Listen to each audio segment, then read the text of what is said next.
All right, let's take a look at today's bell work. John bought a pair of basketball shoes for $78. Sales tax was 7.2%. How much will John pay for the shoes? So I do $78 times 0.072. Now please note, yes, this has a decimal point in it, but because it has a percent sign, it is a percent. So to make it into a decimal, I have to move it over 2, which is the same as dividing by 100. So then I do 78 times 0.072 gives me 5.616. We round that up, we get 5.62. Now the question was, how much will John pay for the shoes? Well, he's going to pay the price of the shoes plus the sales tax. So 78 plus 5.62 puts him paying $83.62. Okay, our second one, Frank went out to eat and spent $12. How much would he pay in tip if he wants to tip 20%? $12 times 0.20 is $2.40. Okay, our third one, Jim went out to eat. The meal came to $18. He left $20. What percent did he tip? Well, this one's kind of a tricky one because it's change over original equals x over 100. Our original was $18, but it changed by $2 because he left a $2 tip. Times and divide. 2 times 100 divided by 18 gives me 11.1 repeating percent.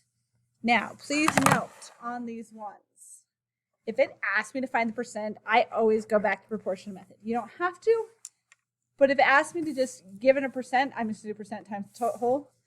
But if it asks me to find what is the percent, I'm kicking it back to this method. I think it's the best method out there. And I have the hiccups. Okay, today's COVID meme. One thing to look forward to this year is the perfectly rectangular February we're about to have. Now, note this calendar is if you start the calendar on Monday. Traditional calendars sometimes start on Sunday, sometimes on Monday, but it's kind of fun to see. Feedback is on Thursday, not Friday this week. If you see something in grades, come talk to me. If you have a problem with it, school is selling Valograms starting on Wednesday. Hopefully you had a great weekend. Today we're going to learn about percent markups and markdowns. So the idea of a markup, if you want to build a lemonade stand, you're going to need some stuff. So what do you need to build a lemonade stand? Well, you're going to have some lemonade. And you're probably going to need to have some water and maybe a poster to advertise it and a pitcher to hold it and cups for the customers and maybe some advertising of some sort to get the customers in. And whatever, and possibly chairs and umbrellas and other things, depending on how big your lemonade stand is going to get.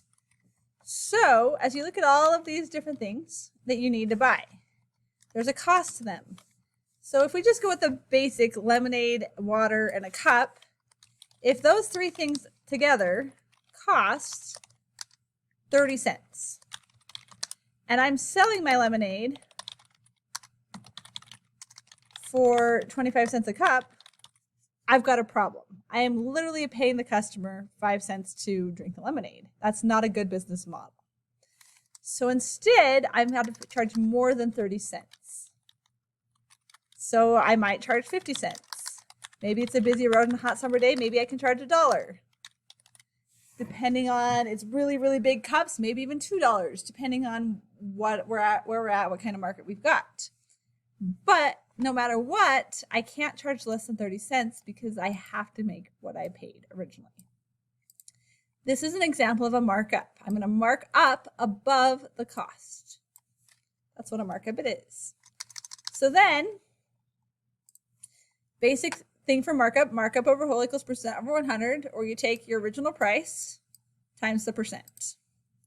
Discount, same thing, markdown over whole equals percent times 100, or you take what your original price was times the percent. If it's a markup, you're going to add it to the cost. If it's a markdown, you're going to subtract it from the cost. Markdowns and discounts are literally synonyms. Same thing across the board. Okay, so a new pair of Nikes costs $80 to manufacture. The store then marks the price up 15% in order to make some money. What is the amount? You do 80 times 0.15. 80 times 0.15 is $12. After the markup, we do 80 plus 12, which is $92. Around Christmas time, a new Xbox system was released. The store sells it for $500. People bought them, then marked them up to the price, 65% to resell them on eBay. What was the cost? So you do 500 times 0.65 equals 325.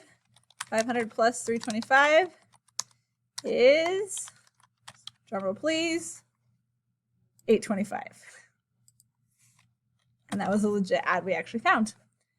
So the last thing I want to talk about is a couple of the examples that we're giving students struggles in class. So the first one is question 2. A Parker that sold for 65 is marked up to 70/20. What is the percent of markup? This is the change one. So you do 70/20 minus 65 gives me 520 over my original price was 65 equals X over 100. So then I do 520 times 100 divided by 65 gives me 8, that's not a dollar, that's 8%. Okay, second one the kids are having a hard time with on the homework is 8. It says the store sold a case of scented candles for $17.85 that had been marked up 110%. What was the original price? Okay, so the first thing I'm going to do is I'm going to say $17.85 is the new price, but if it's been marked up 110%, then the actual, that's 210%. And that's kind of why it's tricking people, because a lot of them try to put the 110 there. It's 100% plus 110% plus the original price, so that'd be 210. So you do 17.85 times 100 divided by 210 gives me $8.50 is the answer. Okay, now I would, if you only put the 110, because we haven't really covered that in depth, I did accept the other answer, but this is the proper way to do it. Okay, so the original price was $8.50. Okay, most of them aren't as hard as those. Those are the hard ones. So question 1, just get you going. It says a basketball backboard was sold for $79. Basketball backboard set was sold for $79 and discounted 15% price. What is the sales price? 79 times 0.15 gives me $11.85. And then 79 minus $11.85, $67.15. Okay, you got this. Good luck.